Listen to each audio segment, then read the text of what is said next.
So the trailer for the new Titan Quest 2 game has dropped, and seeing as it's an ancient Greek game that depicts ancient Greek armour, I thought I would give some of my opinions on it. Hi, my name is Adam, I'm an ancient Greek reenactor and history enthusiast, and today let's have a look at the fantasy stylisation of hoplite armour depicted in Titan Quest 2.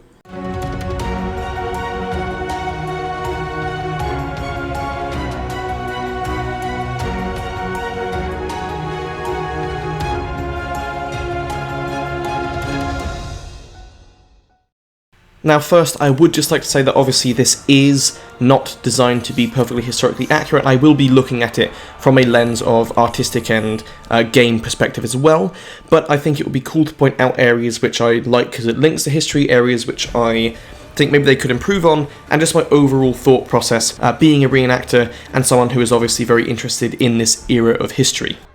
Now to start, I would like to state that I genuinely do really like the style that they have chosen here.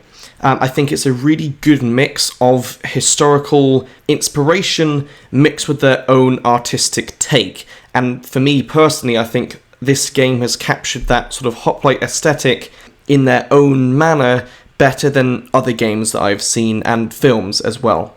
So starting with the pros, judging by the style of armour that he has, it looks to be around 550 BC, so in the archaic era.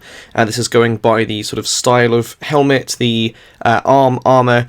I do very much like the Corinthian helmet. It's clearly based on real Corinthian helmets. It is embossed, which I do quite like as well, because we do certainly see embossed works in the ancient world. This style of embossing maybe is a little bit modern and fantasized, but it's still, I like how they include that. The cuirass is what we would call a muscle cuirass, which typically is a later style cuirass. We don't really see that coming in until, I want to say, 490 BC. So in this time where he is wearing the sort of archaic era arm armour, which I would like to say I do very much like the inclusion of, as sometimes it's neglected in hoplite depictions, it would indicate him being a bit further back. So he would probably be wearing a bell cuirass, or what we call a transitional cuirass, which is the bell cuirass transforming into the muscle cuirass. So we start to see some musculature of details appear on the more bell cuirass form. Now I guess it's not impossible for him to be wearing a standard plain muscle cuirass. We do sort of see this, as I said, coming in around 490 BC, 500 BC, which did coincide with the limb armour. But sort of as the limb armour was fading out, this style of muscle cuirass was picking up. Now he's wearing a transverse crested helmet, which is my personal favourite crest. In this circumstance, it seems to be depicting him as a form of ranked soldier, like a general, and that's why he has the transverse crest.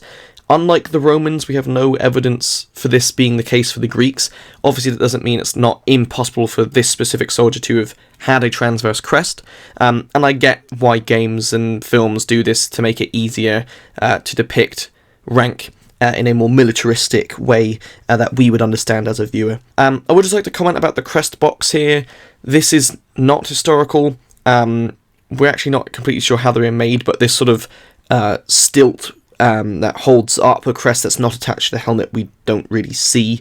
It's sort of a bit weird, but again, it's a fantasy helmet, so I guess they can do what they want there. Now, he is donning a red cloak, which of course we know the Spartans had from contemporary sources such as Xenophon, and looking just across from his red cloak we can see the arm armour, which I talked about earlier. Now I personally really love the archaic era arm armour. In this case he has the upper arm and the lower arm. Strangely enough, we typically see upper arm armour being more common than the lower arm armour. And as you can see, it's very embossed and symbolic, in this case with lion heads. Now, we don't have any specific examples archaeologically or artistically, I believe, depicting lions in this form of armour, but we do certainly see embossed arm armours, for instance, this Gorgon head. So the idea of having an embossed head into this piece of armour is based in archaeological finds. The shape of the upper arm armour is a bit weird, as it seems to just be like a almost Space Marine pauldron from Warhammer. It should be anatomically shaped, it should fit the arm, so that is a little bit weird. I wish they maybe included that a bit more as opposed to this really big, bulky, almost shoulder shield. But overall, I do really like the style that they've gone with here, and I think it does look really epic. Going on to these things I don't particularly like, this mainly comes down to the soldiers around our sort of main Spartan guy here. First thing that came to my mind is that we seem to see a lot of left-handed soldiers, which did not happen in ancient Greece. Anyone who was left-handed would have been forced to have used the right hand. Military-wise, it would not work if you had a phalanx with overlapping shields, where you had left-handed people holding shields in the opposite arm, but even still, just in sort of the ancient world, and even till fairly recently, left-handed people were basically forced to become right-handed. These shields, very much like the 300 Spartan shields, which I like, but again, not historically accurate with this lambda, especially in the era that this game is taking place.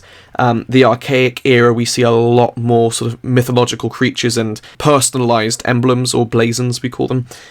So this sort of standardized lambda for the Spartans, we don't even know if it was the Homoioi or the Spartans themselves which had them, but seems to only come into play around the Peloponnesian Wars. I guess because it's a game, I'm assuming there's going to be factions of hoplites or different city-states, so having the lambda to differentiate Sparta from other people makes sense.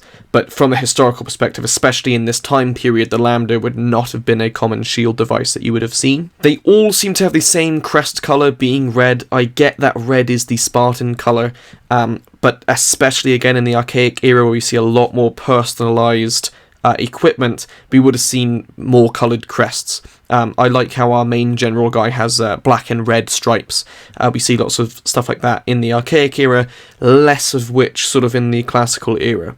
We also see a lot of hoplites depicted with having no crest. Viewing art and lots of other examples from contemporary sources, it seems that pretty much all hoplites had crests. Another thing as well, we seem to basically only be seeing Corinthian helmets, which is not really realistic. We would have seen other helmets such as Chalcidian helmets, Illyrian helmets, but again, I guess the Corinthian is sort of the symbol of ancient Greece, so from a video game, I still understand why, but again, if we wanted this to be more historically accurate, we would see more diversity within the equipment they'd be wearing. As well, we probably wouldn't see all muscle cuirasses, we would see some tube and yoke style or linothorax cuirasses as well. Overall, I do really like the way that they've depicted the Greeks in this game, specifically the Spartans. One thing that I really love that I saw was the painted architecture, the painted temples, which I absolutely love. It's one thing I also loved about Assassin's Creed Odyssey.